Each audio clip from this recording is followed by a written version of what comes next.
has been my ability to leave the house for exercise. Exercise has become one of my greatest coping skills because it allows me to release any tension and anger and sadness I have and gives me this really awesome energy boost.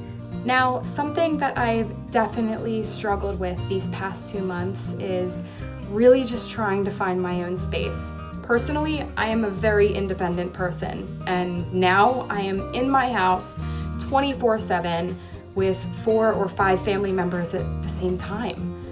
But now, because of the situation that we're in, I have to work from home. And it's freed up a lot of different time for me, a lot of free time, which can be good, but it can also be very detrimental for me personally. The biggest struggle I had was maintaining that active lifestyle, maintaining eating healthy, and I started to feel pretty down. I didn't really like the way that I was feeling or looking. And I'm a very social person. I really thrive off the energy of being around people and just being cooped up and not being able to hang out with them and go do things or go out to eat or just the normal stuff that we get to do. That's been one of the biggest changes for me that's been really hard to deal with. There was always something on my schedule and some place that I had to be. I was also constantly surrounded by people. And to go from that to then not being surrounded by anyone and not really having anywhere to go or a place to be, I struggled.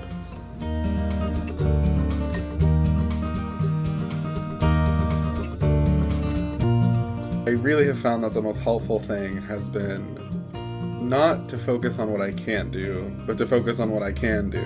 I would use coping mechanisms such as going to the gym, and the gym isn't open right now. So I've been getting really creative with doing outdoor activity, and I've actually learned to be a lot nicer to my inner child. So I've been doing a lot of things like painting. I got a kite and I flew it the other day. I've been just doing things that make me feel really fulfilled and happy, and I get to have that playful, light sense, and it's making a lot of things going on right now less harsh, less serious, and just more rewarding to me. And it dawned on me, I'm allowed to make my own space.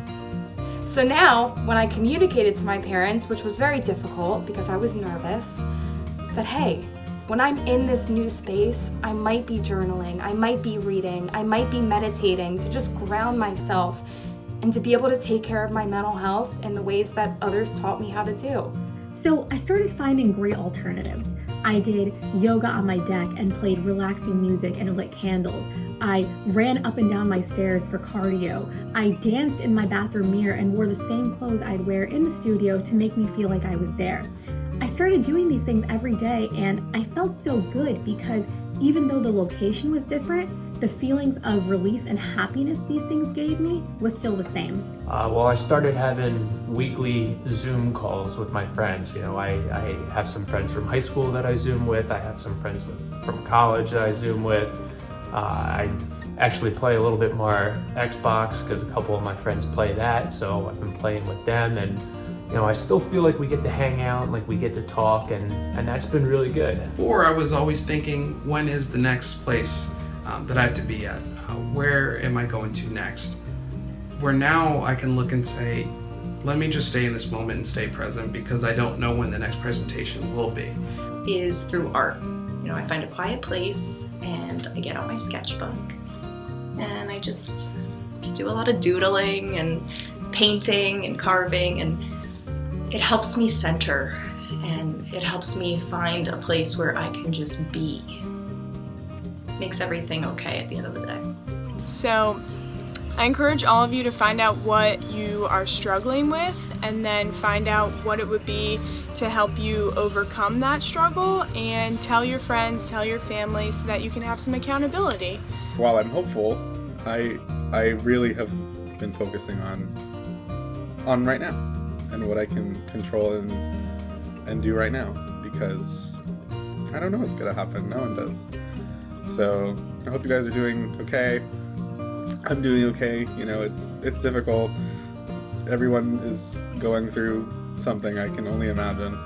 But we can all do this. We just got to keep on holding on.